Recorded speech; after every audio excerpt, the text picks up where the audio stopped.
Salutations Cosmonauts! If you're watching this video, chances are you've got the Star Eagle and would like to do some upgrades and would like a blueprint to follow, or maybe you just want some ideas.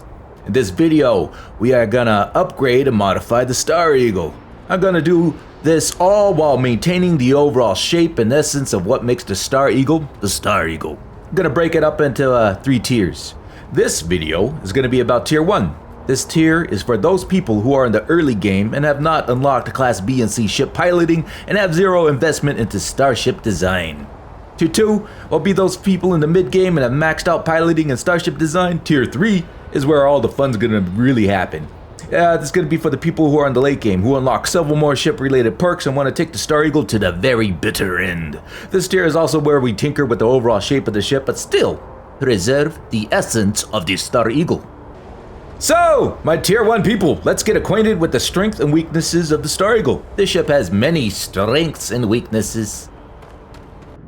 Okay, so the strengths, man, and it's got some really good strengths. The big one is that it has a reactor of 29. And at the stage where you get this ship, 29 power in an A reactor is freaking amazing. I got the Mantis Leaf, or the Mantis Razor Leaf first, and its reactor was only 19, man. And another thing this has, it has a shield that's 760. It has a 760 shield. The Razor Leaf is like 400 and something. So that alone makes this ship very formidable. You got more juice to deviate between your systems, like your weapons and your shields and everything. And with this, what we're gonna do, you're gonna be able to max out pretty much everything. So other strengths, it has some advanced parts, like these engines. These engines require Starship Design 4.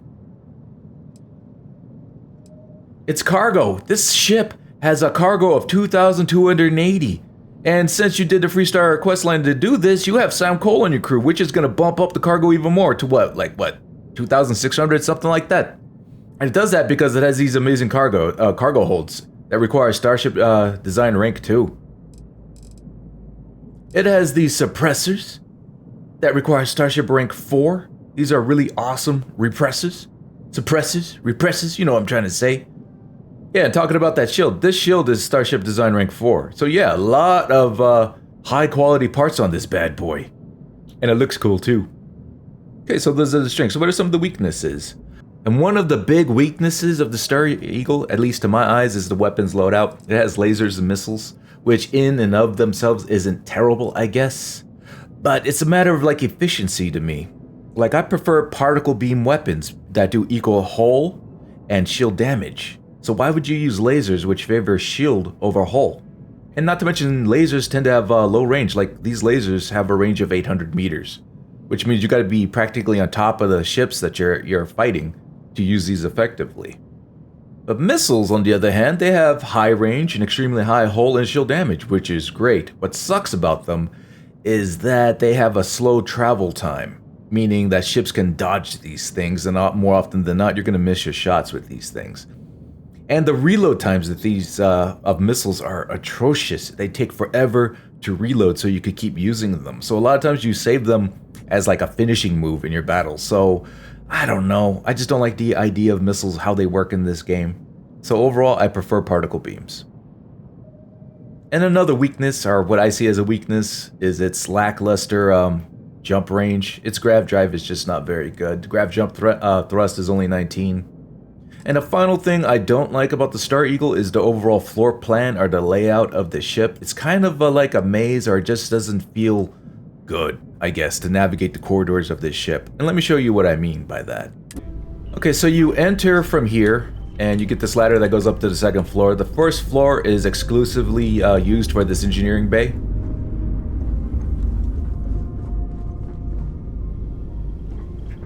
Then you get to the 2nd floor here, and you have your, crew stations, which lead to the cockpit, which isn't bad. So far, nothing too bad, but this is where I have a problem. We have this brig here, which falls in line with the whole Freestar Rangers sort of character. But by the time you get the ship, you're done with the Freestar Rangers quest line, so I don't know, unless you just want to roleplay as a Freestar Ranger for the rest of the game, I just don't see the need for this brig.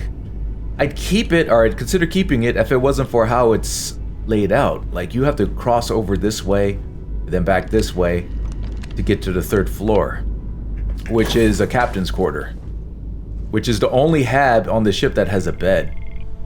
And for those of you who would like to, you know, rest real quick before you do your missions to get that XP bump, it's kind of a pain to get from the entrance or the cockpit to get to the bed. You got to run all the way over here and get to the 3rd floor.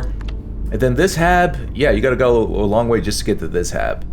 And then the final thing that I consider as a weakness, it has like somewhat useless habs. Like this engineering bay, for instance. It's good for like roleplay reasons. I guess people like the idea of having an engineering bay for a ship, but I see it as pointless. It only provides 1 crew expansion, but you don't even need that because you have these crew stations here, which give you 4, and you can't go above 8. The cockpit gives you 4, so plus this hab, you're already at the max of 8. And that's what we're going to deal with this in this episode. We're going to maximize the benefits and minimize the weaknesses. And to do that, we're going to have to relocate since we're using Stroud-Eklund parts, and New Atlantis doesn't have Stroud-Eklund parts. Unless you guys would prefer to use like Deimos parts, then you could stay here, but we need to relocate. And for the things I want to do in this video, we can go to one of 2 locations. The first being in Nerion, the Nerion system. At the Stroud-Eklund Star Yard, which is orbiting Dipala. Or you can go to Voli, which is over here, next to Olympus. This is Jaffa. On the planet of Voli Alpha, in the Neon Core, where you go to the Stroud-Eklund showroom. I've chosen to go to the Stroud-Eklund Star Yard in Nerion. Space once more. And the reason why I chose this location is because it's a very short distance to the shipbuilder, which is right here, Havershaw. Are you ready to do some business? The very first thing I'm going to do is we're going to get rid of the weapons that I don't want to use. I don't want to use these lasers. And I don't want to use these missiles. And to get a better view of what I'm doing, I'm going to select all these parts. I'm pressing Control, and I'm clicking on each of these parts that I want to move as a whole.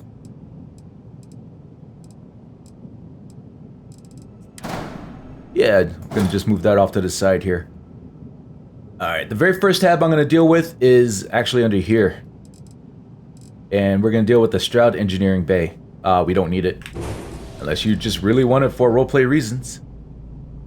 And I'm going to add a workshop here. Workshop is infinitely way more useful. At the early game, maybe not so much because you might not be working on like weapons engineering or space suit designs yet. But you will. Eventually you will. So it's good to have it. So I'm highlighting over this port here that's on this storeroom here. And on computer, you would just hover over it and press G. Or you controller people, you want to hold down the left and right trigger and press A. And you'll get the add option here. And what this does is it'll only show the parts that you could specifically attach to this port here. So let's go to the habs. And I'm going down to the Stroud 2x1 habs here. And I'm using the left and right arrows. You could decide which hab you want to use, and I'm going with the workshop. There we go. Alright, so we replaced the engineering bay with the workshop. That is very cool. Alright, the next thing I'm going to do is I'm going to get rid of these living quarters, and I'm going to relocate the control station over here. And the only reason why I'm keeping the control station is going to be to maintain the max crew. You'll notice that the crew size is now down to 3. It was at 5. It's down to 3 because we deleted the weapons. But why did deleting the weapons lower your max crew size? Well, it's kind of weird how things work. Like, we know the cockpit here provides 4 crew stations, and the crew station and the Stroud control station provides 4 crew stations, so why isn't this at 8? Well, think of these as like living quarters for your crew, and this only reflects like the jobs available for your crew. And where are these jobs coming from? Well, it comes from weapon systems. So these suppressors, you look all the way down at the bottom of the list here where it says crew capacity 0.5. And we have 2 of those. And by having 2 of these weapons here, it provides 1 job for your crew. And that's where 1 of the max crew is coming from. The others are coming from your reactor, which is providing 1 crew capacity, or 1 job for your crew, so that would be 2. And the rest is coming from the engines. Each one of these engines offer 0.25, so by having 4, that gives you your 3rd, your crew spot. And we're going to up this And we're gonna up this back up to 5 when we add our replacement weapons. Right, so we have this empty space here. What are we gonna put here? I'm gonna put all-in-one hab here. I like all-in-ones because it has 4 beds. So it's like good roleplay reasons, so your crew has like beds, access to beds and things. And its proximity here to the cockpit makes it very useful. You can exit out of the cockpit, grab a quick nap, and then exit out through the storeroom to your bay and to accomplish whatever missions or goals you got going on. So yeah, that's what we're gonna do. So I'm hovering my mouse up here. Once again, I'm pressing G. You controller guys, you're gonna hold down your triggers and press A. And here we are in the 2x1s, and yeah, I'm gonna add an all-in-one berth. There we go. So, you guys have a decision to make. I'm gonna replace this brig. Some of you guys may want to keep the brig. Keep the brig if you want to keep the brig. I don't care what you do, but I don't want this brig. So, once again, hovering over here, I'm pressing G, and we're gonna go to the 2x2s, and for my own personal role-playing reasons and my own, just I guess, feel of the ship itself, I really love the Stroud Living Quarters 2x2. It's a nice open area where your crew can hang out. It just feels good. And while we're still on the main body of the ship, let's go ahead and upgrade our grav drive. Let's get rid of this. And it just so happens we have this empty cavity here. That's where we're going to put our new grav drive. So I'm hovering over this point, pressing G. Let's go to grav drives. And since this is tier 1, we're going to stick with an A grav drive that doesn't require Starship design. So this is the grav drive that we deleted. As you can see, it gives you a grav jump thrust of 19. We're going to upgrade to the R3000 Alpha grav drive. You can see the grav jump thrust is 23. Grav drive health is 76. And that's going to bump up our jump range from 16 to 19. Maybe that doesn't sound as sexy as, say, 25 or 30, but at this stage of the game, you know, tier 1, level range between level 10 to, say, I don't know, level 25, 30, this is more than enough. Everything that you're going to do, 19 light years is going to take care of you. Having done that, we have these floating pieces. These are the Nova thrust arrays. These are mostly for aesthetics. Like whenever you turn your ship or bank your ship, you see these nice little jet puffs coming off. It's really cool. You can just straight up delete them if you want, but I like them, so I'm just going to relocate them to the side of our grav drive here. And believe me, in tier 1 stage of our gameplay, this is the best grav drive that you're going to find, man. Now I want to reattach our top part over here. Just reattach this. You'll know you attached it correctly when you see this like little cavity here.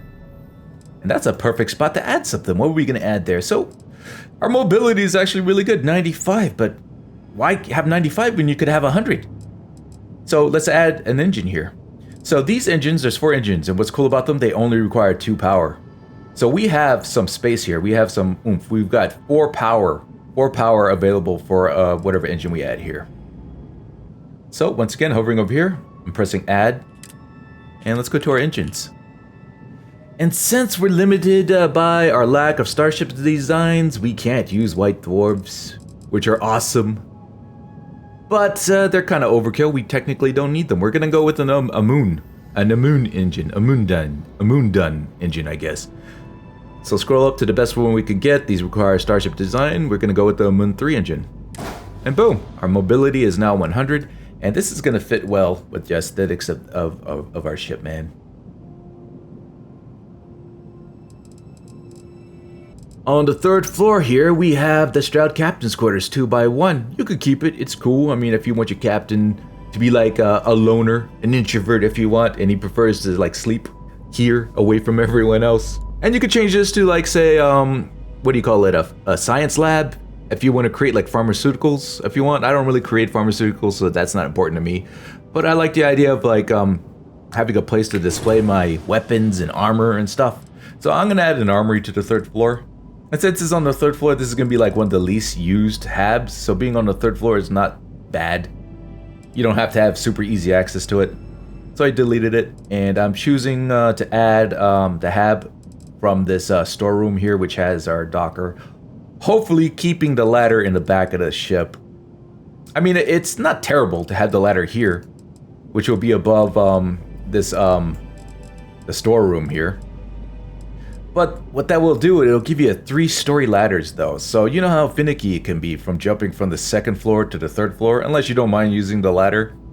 It's not so bad if you have a balanced or power pack, but if you have just like a regular basic pack or a skip pack, it can be kind of annoying trying to jump to the 3rd floor. So I would prefer to keep the ladder here, but you know, Starfield shipbuilding is finicky, so we'll just have to see how this affects things. So I'm gonna add our hab. And I'm going with the Armory, man.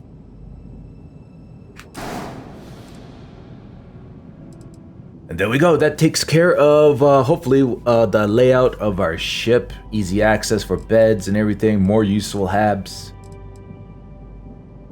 Alright, so let's introduce our weapons, yes? I'm going to add my first weapon right here on top of this Daedalus Wing A-port. And I'm pressing G. And by the way, it shows you everything that could go onto that specific spot. In this case, only weapons. And I'm gonna choose, of course, the fan favorite. Everybody loves these Vanguard Obliterator auto projectors. Why? Because they probably are literally the best weapons in the game, and you can get these at the start as long as you unlock them by doing the first, or maybe it's the first 2 missions in the Vanguard. If you haven't done anything with the Vanguard yet and you don't have these available, just go ahead and use these electron proton beams. They're way cheaper. They're not bad, but this will tide you over until you unlock the Vanguard Obliterators at this stage of the game. But I highly recommend that you just do the first 2 quests for the Vanguard. It takes like less than 30 minutes, man, to unlock these bad boys. So let's go ahead and add that. And we're gonna mirror this over here. Let's be a little fancy. Let's duplicate this. I'm pressing Control and pressing G. Adding it here. And I'm gonna do it again. Duplicate. I'm gonna put these out here. And I guess I gotta lower the plane here by pressing F to make it connect. Yeah. I like how spread apart it is, because from the cockpit view or from the behind view, when you shoot off these lasers, when they're spread out like that, they all converge on a single point. It just looks really cool. So that's why I like to do it like this. You can put these weapons wherever you can find a spot for them. So let's go put this one over here. Alright, cool. Raise it back up.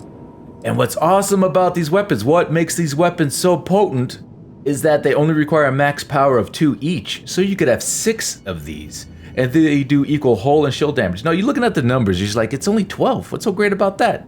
But the high fire rate, the fact that you gotta have 6 of them, take that number 12 and times it by 6. 72? Yeah, 72 damage per shot. So that's cool. And I'm gonna add my final 2 here underneath the bridge, or underneath the cockpit, I guess.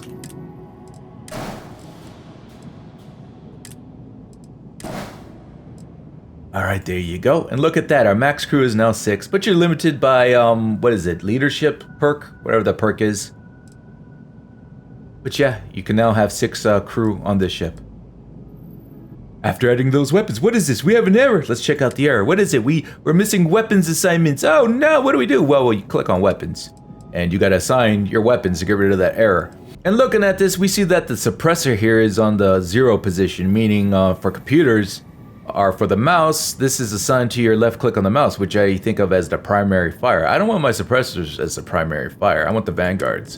And so we need to reassign the suppressors to weapon position W1, which is right click, or what I think of as the secondary fire.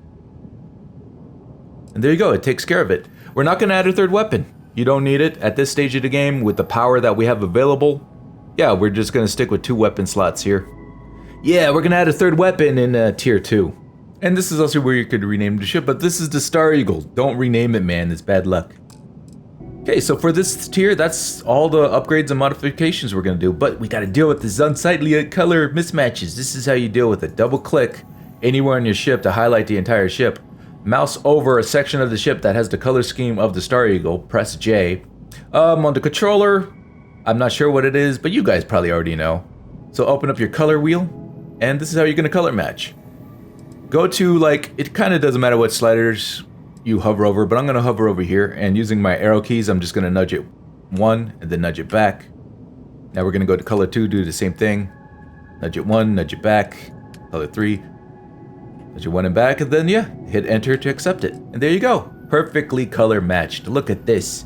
Glorious, I tells ya. Right, so the final cost of everything we did is $91,261. That's a lot of money, but chances are you've done the entire Freestar Rangers questline. You probably did some other things, so you probably have the money to do this. And trust me, you're gonna want to do this.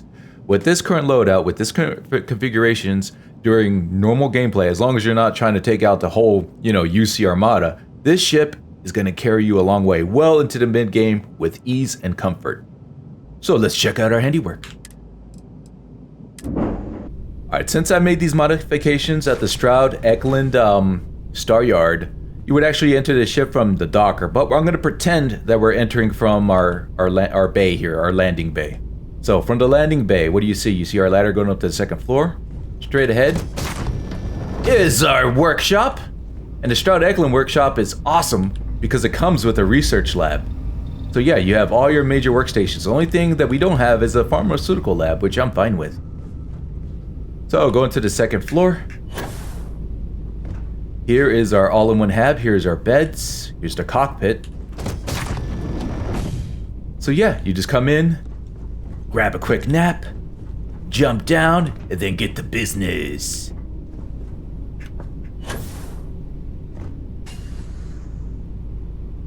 And yeah, it did what I wanted. I didn't want a ladder here going to the third floor. Alright, so let's look at our other changes. Yeah, look at this. We got a bathroom and everything. So coming in here, we got that 2x2 living area. Look at this, man. So open, man. And by making the change, by moving the crew stations over here, the door is now immediately to our left. So here's our central point, our entrances and everything coming over here. Yeah, and now to get to the third floor, it's a ladder over here. You could finagle it to where you have all the ladders all in one spot, but like I said, I don't like having a third floor.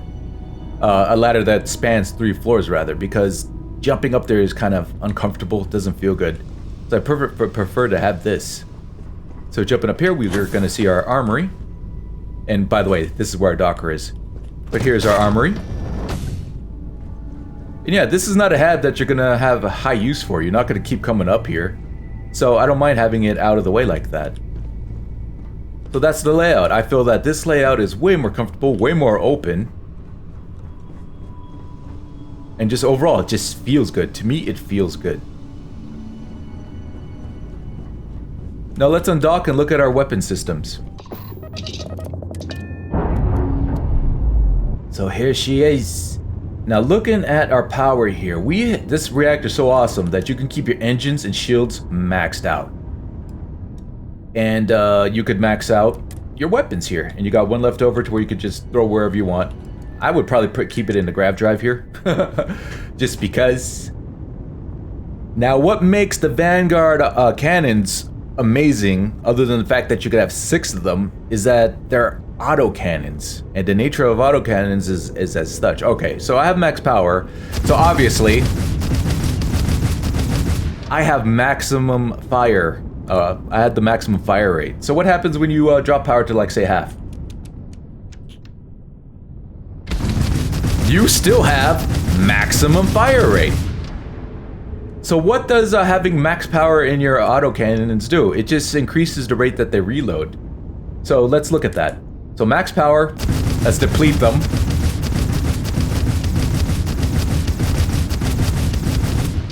And then this is how fast it reloads. You looking at the reticle there? Yeah. Now let's drop it to half power. And do it again.